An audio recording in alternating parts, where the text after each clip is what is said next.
திமுக ஸ்டாலின் அவர்கள் இன்றைக்கு பத்திரிகையாளர் மத்தியிலே அப்படிங்கிறார்.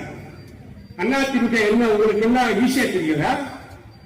அதிமுக தலைமையில் உள்ள கட்சியில் என்ன ஈஸியா தெரிகிறதா? காங்கிரஸ் கட்சி ஒவ்வொரு வந்து விட்டாலே நீங்கள் மகனை கூட்டுவீர்களா? அதிமுக சொந்தம் ஒவ்வொருத்தரும் ரத்தத்தை வேர்வையை இனத்தை சிந்தி பணியாற்றக்கூடிய வீரர்கள், வீர தளபதிகள். எவனுக்கு பயப்பட மாட்டான், எவனுக்கு அடிமுடிய மாட்டான். எதிரிகள் 1000 பேர் வந்தாலும் நெஞ்சை நிமித்து காட்டக்கூடிய வல்லமை உரைத்த தளபதிகள். அதிகாரத்திலே ஸ்டாலின் இது கையை விட்டு காட்டுகிறார், ஜம் ஜம் என்று காட்டுகிறார். கூட்டணி அமைச்சு விட்டார்களா? நீங்கள் கூட்டணி சேர்ந்தாங்க நாசமா போனா எங்களுக்கு என்ன செய்ய முடியும்? தமிழ்நாட்டை மீட்பதும் எங்களுடைய பணி. இப்படி மக்களுக்காக பணி செய்யக்கூடிய தலைவர் எடப்பாடியார் அவரை பற்றி பேசுவது. அவர் காலையில் விழுந்து வந்தார்.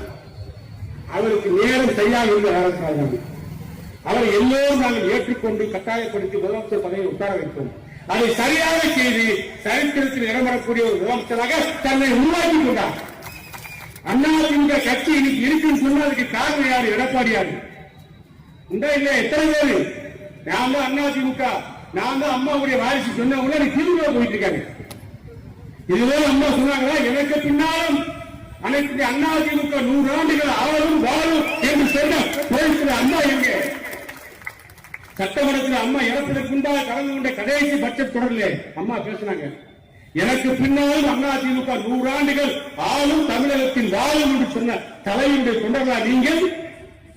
அதிமுக தொண்டர்களை பாதியிலே நட்டாற்றில் விட்டுவிட்டு பையில ஓட்டியிருந்த அம்மாவுடைய படத்தை எடுப்பது, காரில் வைத்திருந்த அம்மாவுடைய படத்தை எடுப்பது, திமுகவுக்கு ஓடி பதவி சுமத்திற்காக ஓடி மறைகின்ற பணியை செய்கின்றீர்கள். எடப்பாடியார் அப்படி போனாரா? அப்படி தன்னை மாற்றிக் கொண்டாரா? இந்த இயக்கத்திற்காக, அம்மாவுடைய கொள்கைக்காக, இந்தியாவுடைய கொள்கைக்காக, லட்சியத்திற்காக ரத்தம் சிந்தி ஏழை சிந்தி உழைக்கின்ற ஒரு உன்னதமான தலைவர் தான் எங்கள் தலைவர் எடப்பாடியார்.